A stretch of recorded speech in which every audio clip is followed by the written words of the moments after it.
Hey, Subtours, William Tingle with Sub2Deals.com. I want to talk to you guys today about just the basics on Subject 2. It occurred to me as I was getting ready for the next episode of this podcast that even though we've had a few episodes already, I've never really went over the basics of Subject 2, and there are a lot of people who aren't very familiar with it. So I just want to spend some time on this episode talking about what is Subject 2. Maybe clear up some of the misconceptions about the concept and how you do it and what it's really all about. So let's just talk a little bit about the basics. What exactly is buying Subject 2? Well, when you buy a property subject to, you're purchasing it subject to the existing financing.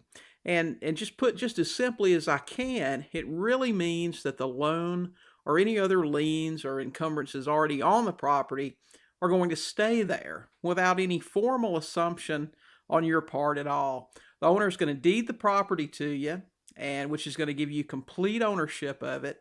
And then you just take their payment coupon or their payment booklets or whatever, and you're just going to start making the payment just like the owner did before. You are going to own the property, but the seller's still going to own the loan, so to speak. Um, to a lot of people, when they're first hearing about the concept, the first thing that really enters their mind is why in the world would anybody be willing to sell this way? Why would they give up ownership and still keep responsibility for the loan? And that's a really good question. I had the same questions in the beginning myself.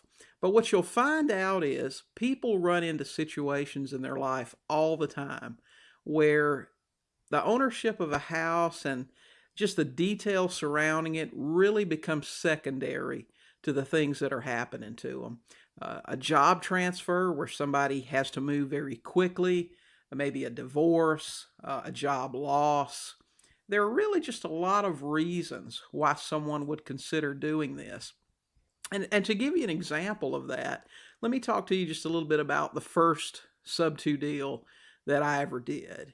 Um, you guys are probably familiar with bandit signs. You know, they're the signs that you nail up on the telephone poles and the light poles and put on stakes and put out around town or just wherever, hoping someone will see it and give you a call and you'll be able to make a deal with them. Well, I used to use a lot of bandit signs myself, and I put out some bandit signs, and I got a call one day from a young gentleman who owned a 3-bedroom, 2-bath house. The house was less than a year old, and they had lived in it, like I said, less than a year. It was a young couple. They had bought the house with gifted down payment money, and they were getting a divorce. And he said, I'm not behind on payments or anything, but I know I can't make the payments on my own. And I really just need to sell it before I wreck my credit. So I went out and met with him, and he owed about 104,000 on the house.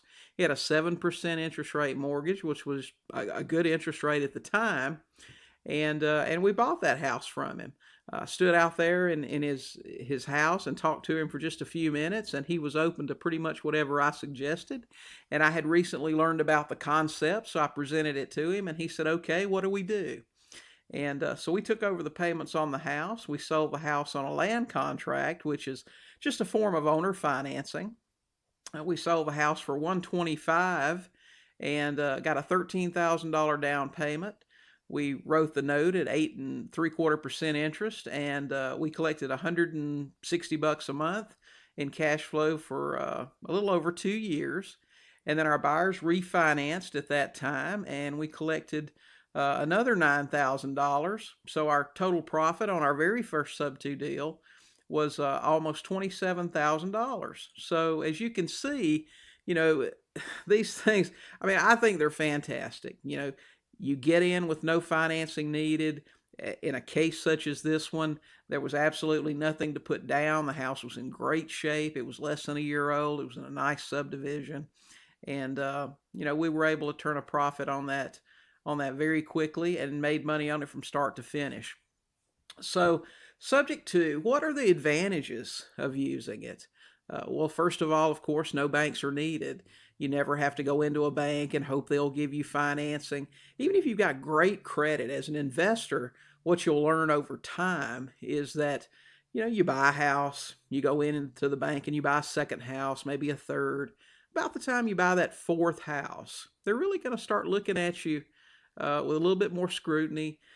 They'll give you they'll give you some lines like, "Well, we've got a lot of exposure with you," and that's just a way of saying you owe us a lot of money, and we want to make sure that you can pay. But you don't have those problems when you buy subject to. The closing costs are minimal if you close with an attorney, which I recommend, especially if you're new. It's usually just $500-600 for the closing. That's a title search and attorney's fees. You don't have all the points and other junk fees that are associated with getting a new loan. You can close really fast. There's no underwriting to wait for and all those sort of bank loan associated things.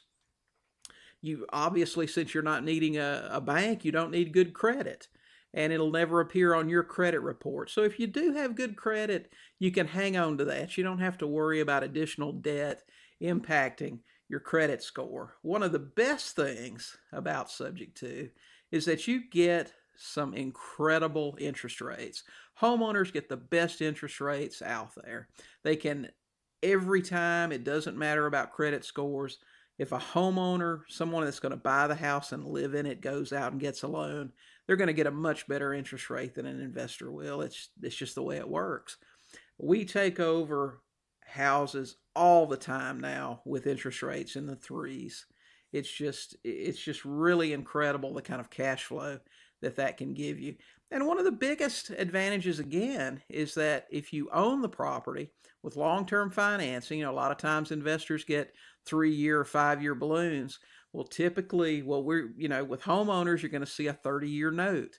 And when you've got that kind of long-term financing in place, it means that you can do whatever you want with that house. If you want to use it for a rental, you can. If you want to sell it with owner financing, you can. If you want to live in it yourself, you can. Your options are really just unlimited. Okay. I want to mention something to you that seems to be the biggest concern that I find with most new investors, and that's the due on sale clause that's in virtually every mortgage that's written today. Understand what the due on sale clause is and that there's no due on sale jail. If you violate the clause in the mortgage, you're not breaking the law.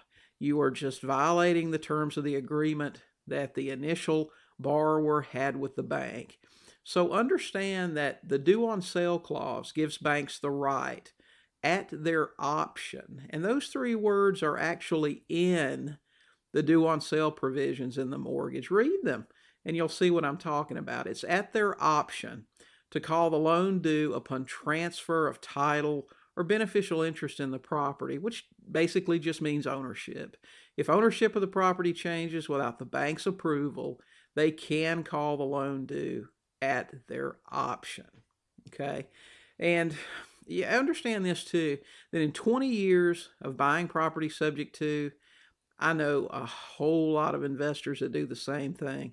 And personally, I don't have any experience with a due on sale issue. None of the investors that I know that have been doing this for a long time report having any problems either. Now, I have heard through the years so and so's brothers, uncles, friends, nephew had a loan call due. No one can ever seem to really give me any details about them, but I don't know if that's if the fictional due on sale problem. I don't know if those are legit or if it's just somebody heard, somebody said. I can just tell you my experience, and that's taking over payments on loans for tons of different banks. I mean, from big to small, Regions, Bank of America. I mean, just you name it, we've done it. And we've never had an issue. The banks really just want to collect their money. And as long as you start sending those payments in, they're going to be good to go. The due on sale does exist. It is something that you need to be aware of. But is it a problem? I'm going to say no on that. That's not something that would stop me from doing it. Okay, so once you understand what a subject to deal is, where do you look for them? Okay, my favorite, absolute, and listen, any seller with a mortgage can sell to you subject to, but there are certain people that are, for lack of a better term, what I would call a better target. If you're targeting sellers, certain groups of people, these people are the most likely in my experience. I love MLS soon to expire listings. Now, I'm not talking about expired listings. Lots of times what I find is somebody's listed a house, it's been listed for 6 months or whatever, it's expired, the realtor's gone, they're going to make some kind of provisions. Either the house has gone to foreclosure, or they've already sold it by themselves, or they've rented it out, they've done something to take care of it on their own. I'm talking about something different. I call them soon to expire listings. And these are actually listings that have been on the market for at least 90 to 120 days, 3 or 4 months into a 6 month listing. These people, if they listed their house because they were really needing to sell, by this point, they're really anxious. They're wanting to know why it hasn't sold. They're asking the agent questions. Why isn't the house sold? We really need to get this taken care of. We can't continue to make 2 payments. You know, if they've already moved, then they're making payments on wherever they're living now and this other house, and that's a burden for them. If they need to move for a job, they really need to get out and move on down the road. At this point, these are some pretty motivated people in a lot of cases. If you can look through the MLS, and there are a lot of ways to get access, if you can look through the MLS and find listings that have been listed for at least 3 to 4 months, they have a recent lowering of the price, they're vacant properties, and they have something in the notes indicating motivation. Seller must sell, bring all offers, seller motivated, pending foreclosure, any of those things. Those folks get a call or a mailing from us, and the percentage that will come back and do business with you is very high. So those are my absolute favorites.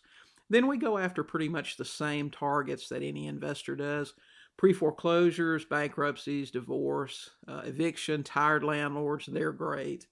But the important thing to remember is almost any deal can be a sub-2 deal.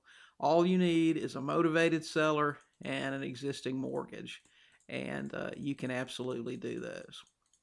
So basically, that's what sub-2 is. Subject to, sub-2. Those are some of our favorite uh, sellers to target. That's the process. That's what it involves. And just wanted to kind of put that out there. I realized I hadn't really talked a lot about the basics of what it is and how it works. But it's really just taking the deed to a property, taking over the mortgage payments, not actually doing the qualifying, and uh, and you own a house. And it's just so easy to do. You know, subject to is really simple. There are some moving parts to it. It's important to get educated. What I would recommend to you is you visit our website at sub2deals.com. We have tons of free articles, resources page with a lot of links to tools that'll make your job very easy, and just a lot of things to help educate you on that. You can always reach out to me. My email is william@sub2deals.com, and we'll talk to you next time.